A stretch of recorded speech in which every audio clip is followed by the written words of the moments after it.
Jira jirtu kabajamtoota hordoftoota keenya kun chaanala seenaa Oromoota irratti wal barsiifnu sagantaa keenya kan har'aa keessatti qosomoota Oromoota bahaa yookaan Harargee kan wajjin ilaallu ta'a.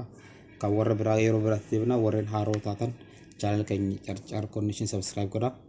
Ammaaf qosomoota Oromoo bahaa kan jaarraa 16ffaa dura biyyuma amma irra qubataan jiran keessatti akka argaman ilaalla.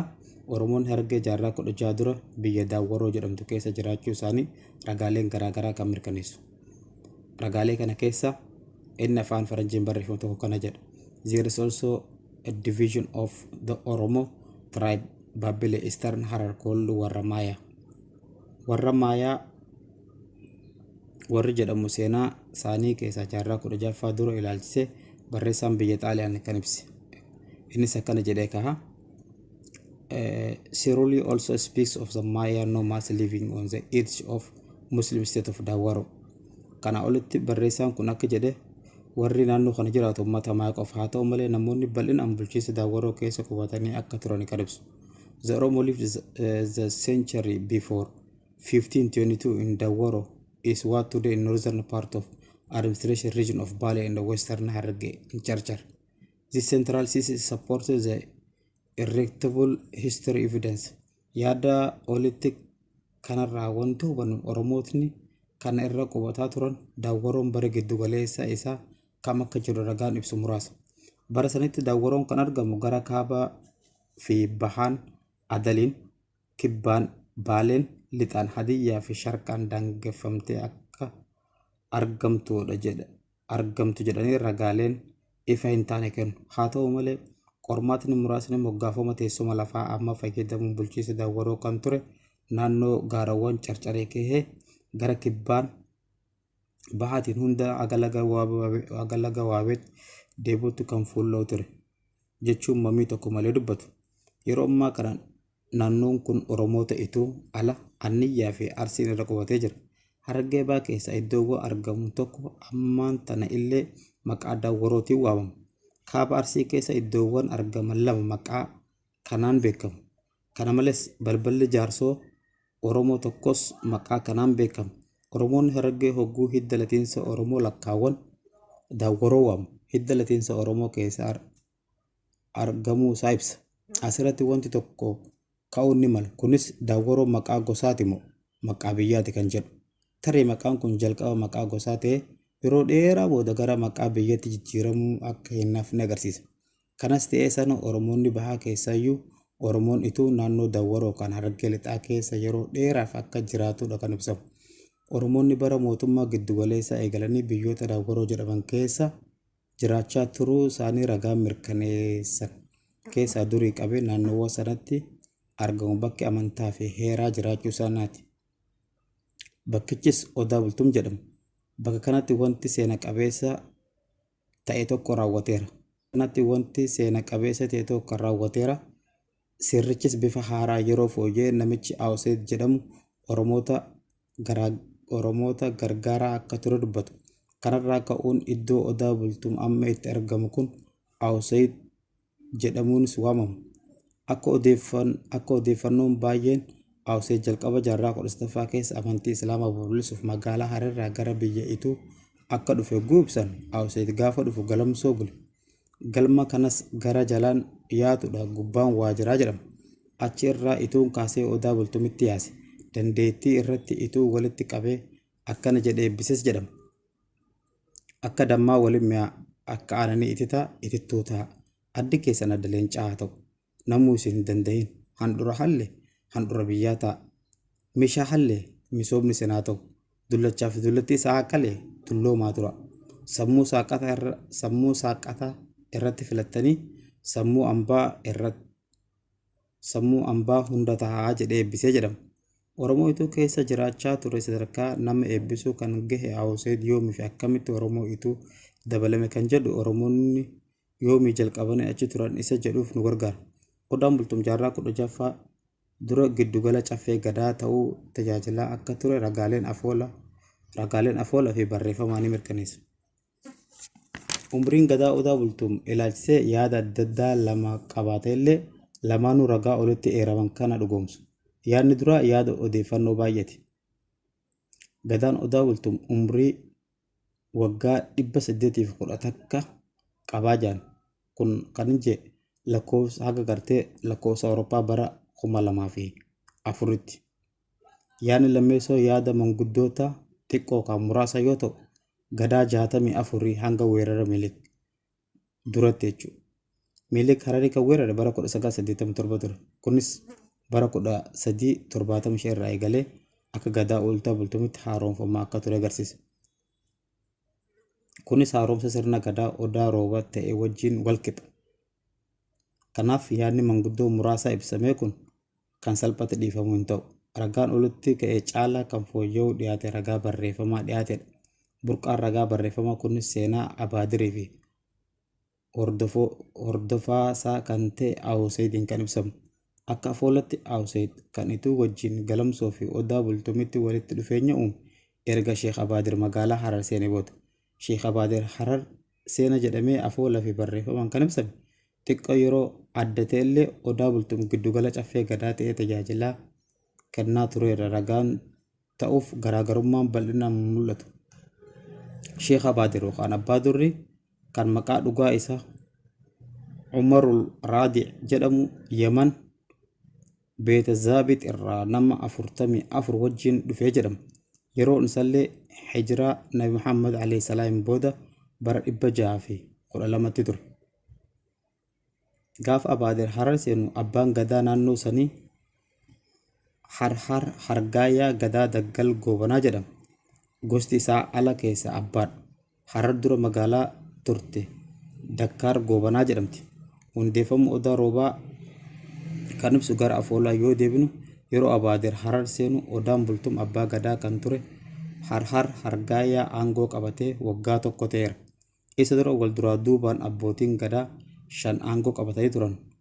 Olitti Abaadir Harar seenee jennee kan ibsine bara 1254 yookaan Hargaayaa aangoorra kan ture kan jedhame jalqaba yoo fudhanne afoola abbootii gadaa bara aangoo isaanii wajjin yoo ibsinu jaarraa Maddiidaa bara 1193 hanga bara 12 duwwaa roobaa dhungata bara 12 duwwaa takka hanga bara 12 duwwaa 8 roobaa gaamoo bara 12 duwwaa 9 hanga bara 12 roobaa gobeellee bara 12 hanga bara 12 dooyyoo daarimuu bara 12 hanga bara 12 Hargaayaa bara 12 hanga bara 12 ragaan barreeffama jiru yoo dubbisnus Abaadir wajjin warra dhufan keessaa namni 2 ilmaan lammii biyyaa kan Qura'aana barachuuf warra Arabaa yookaan Yaman dhaqan turan.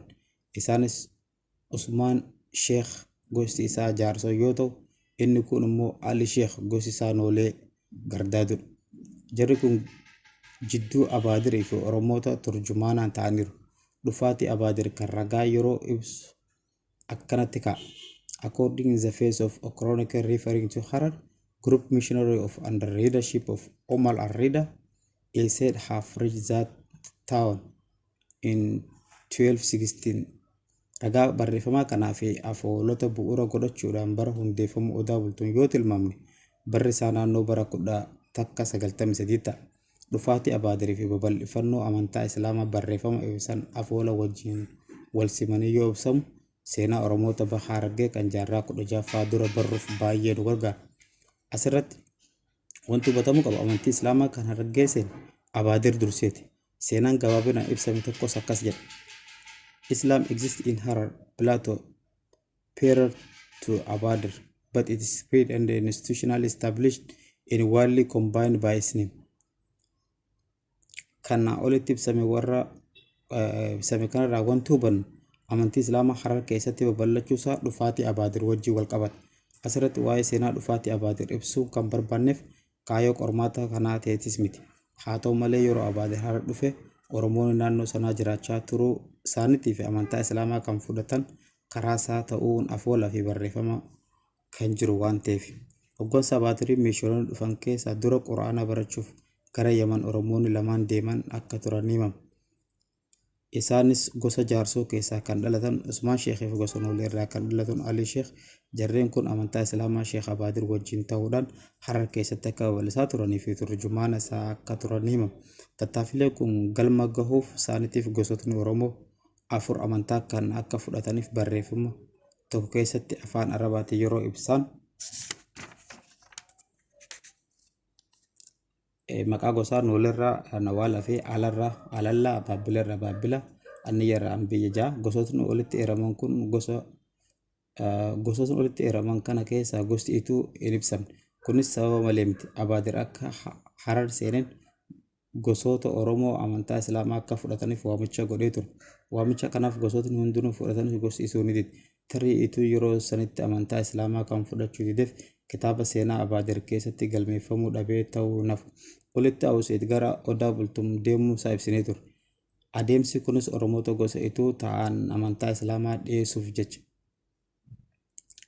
Ajaja Abaadiriin akka tures ni himama. Haaluma kanaan Oromoota Jiloo Garbii fi Dhahee Mootii jedhaman of duukaa buusuudhaan gara ituu godaanan.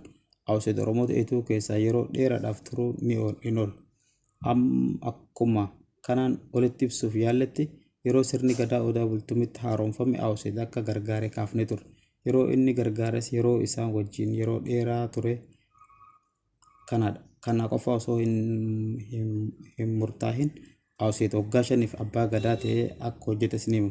Akka odeeffannoo Afoola ibsutti waggaa 5 kana seerri inni ittiin Oromoota bulchaa ture seera gadaa osoo hin ta'in akka ajaja amantii Islaamaatti. Awuseet ergama san galmaan gahachuuf hin dandeenye. Kanaafis sababa kan ta'e warri ituu amantaa Islaamaa fudhachuu fedha waan hin qabneef akka ta'e dubbatama. Sababa isaas Awuseet wal qabatee Afoolli himamuu kanuma kan deeggaran fakkaata. Tokkoffaa Awuseet abbaa gadaa ta'ee waggaa inni ture gaafii kaasa. Akka seera gadaatti namni tokko abbaa gadaa ta'ee yoo kan muudame waggaa 8 bulcha. Akkana ta'e osoo jiru Awuseet maaliif waggaa 5 qofa bulche kan jedhus gaafidha. Akkuma olitti ibsamuuf yaalletti namni tokko abbaa gadaa ta'ee erga filatame hanga aadaan ummatichaa kabajee buletti waggaa 8 ni bulcha. Haa ta'u malee osoo ituun amantaa Islaamaa fudhateera ta'e waggaa 5 qofas osoo hin taane umrii isaa guutuu dura taa'aa amantaa Islaamaa ta'ee hafa ture. Isa kanarraa garuu mormiin warra ituu waan itti cimee dhufeef barri bulchiinsa Awuseet gabaabbatee warra jedhus jira.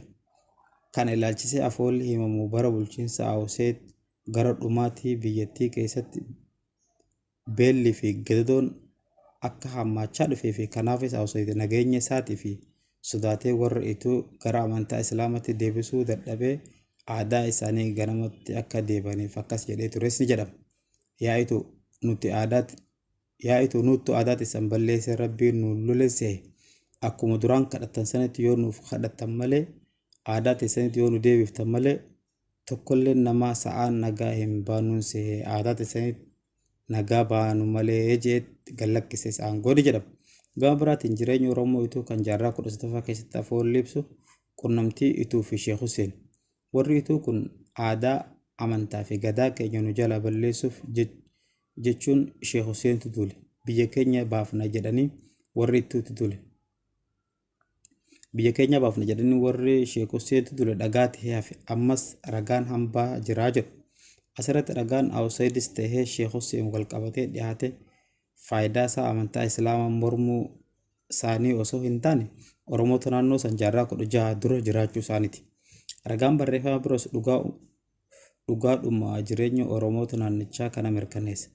Arab Faaqil kan jedhamu seenaan barreessaa kitaaba Fatul Habashaa jedhamu keessatti kan barreesse Oromootni warra qalloo amma kaaba Harargee lixaa fi Baale jedhamee beekamu keessatti bara 1520 takka yookaan bara 1522 dursee jiraachaa akka ture ibsa. Kunis Oromootni horsiise bulaa ta'ee osoo gara naannoo kanatti hin socho'in dura gosti qalloo jedhamtu achi qubatee akka jiru agarsiisa. Maqaalee seena qabeessa gosaa fi iddoo tokko tokkottis illee kanuma olitti kaafnee kanuma dhugoomsa. Dubartiin mootii jaarraa 10ffaa keessatti mootii kiristaanaa kan ajjeefte mootittiin Baadit intala Maayaa akka taates ibsameera. Kunis kan wal qabatu maqaa Maayaa jedhamu kun gosti Baabbilee keessa balballi tokko maqaa kanaan moggaafamuu isaati. Akkasumas haroo magaalaa Hararitti dhiyaatee argamu kan maqaa Haroo Maayeetiin waamamu. maayaan naannoo Dawwaroo jedhamu keessatti tikfattuu ta'ee yeroo dheeraadhaaf jiraachaa akka ture ragaan jira. Abbabaa Hiree jaarraa 16ffaa keessatti maqaalee gosa Oromoo tuqan keessaa maayaan tokko akka ta'ee fi xiyyaa summii qabuun akka fayyadamu ture ibseera. Oromoo Gosonoolee, Baabbilee fi Ala akkasumas gosa alaa keessaa balbala tokko kan ta'e Abbunnu bakka amma qubataa jiraatan irraa jalqaba bara jaarraa 18ffaarraa eegalee jiraachaa akka ture beekameera.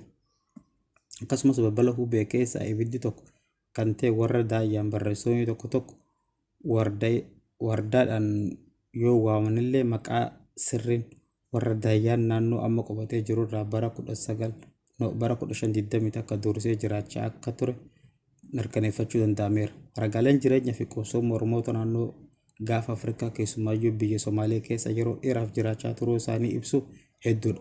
Qormaanni hanga ammatti afoolota bu'uureeffachuudhaan adeemsifamu akkasumas afoolota Somaalotaa fi dabree hambaaleewwan tokko tokko mul'isan Oromootni Somaalota dura naannicha qubatanii akka turanii fi booda abbaa sanyii Somaalee ture Sheekh Isaaq wajjin akka dhiibaman ni dubbatu. Yeroo sanitti Oromoonni achi dhiibamanii yoo bahanis hanga ammattu gosa Somaaliyaa keessa faca'anii jiraatu. Gosti naannoo Akkichuu gosa Somaalee Dir jedhamu keessa argama. Karaa biraatiin wanti jireenya Oromoo mirkaneessan lafti akka Keerroo, Kaarlugaa, Malkaa Re'ee, Garbaa Harree, Malkaa Hiddaa, Booramaa fi kan kana fakkaatan ammallee ragaa seenaa ta'anii jiraatu. Kanaan olitti kan kaafne maqaalee lafaa fi lagoota akkamitti maqaa Oromoo moggaafamuu danda'e kan jedhu gaaffii kaasuu danda'a. Kanaafis deebii kan ta'u barreeffama afoolaa arganneera.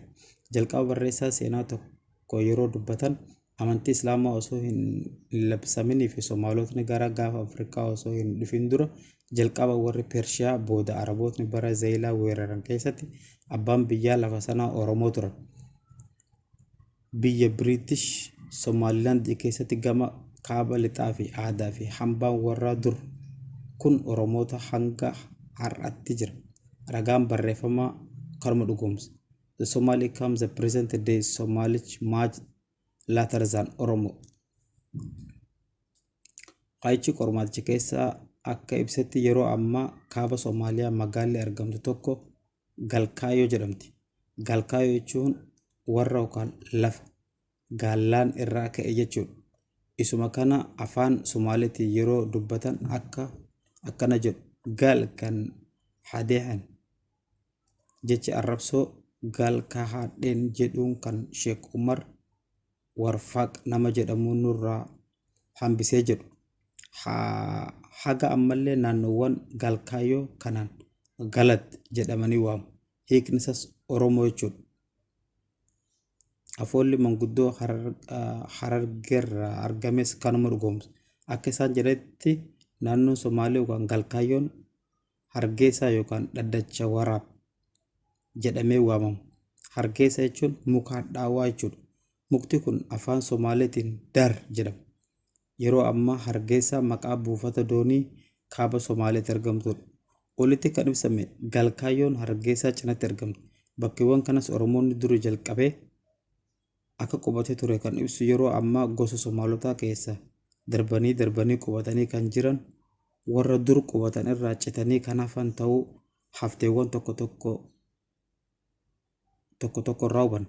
Bakka kanattis qaallicha muka Hargeysaa jalatti akka awwaalanii ni himama. Amma bakka sabni Somaalee qubatee irra jiru Hargeysaa fi lixa Somaaliland keessatti Oromoonni achumatti qubatanii kan hafan Somaalota dura akka achitti argaman dubbatu. Tole kabajamtoota hordoftoota keenya kanarraa kanumaan goolabna. Kutaa itti aanu sagantaa itti aanu keessatti dhiyeessina. Galatooma chaanala keenya subscribe godhaa. Warri maamila taatan ammoo like share godhaa.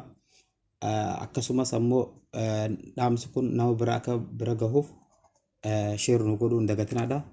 Galatooma Churchill Connection keenya keessatti.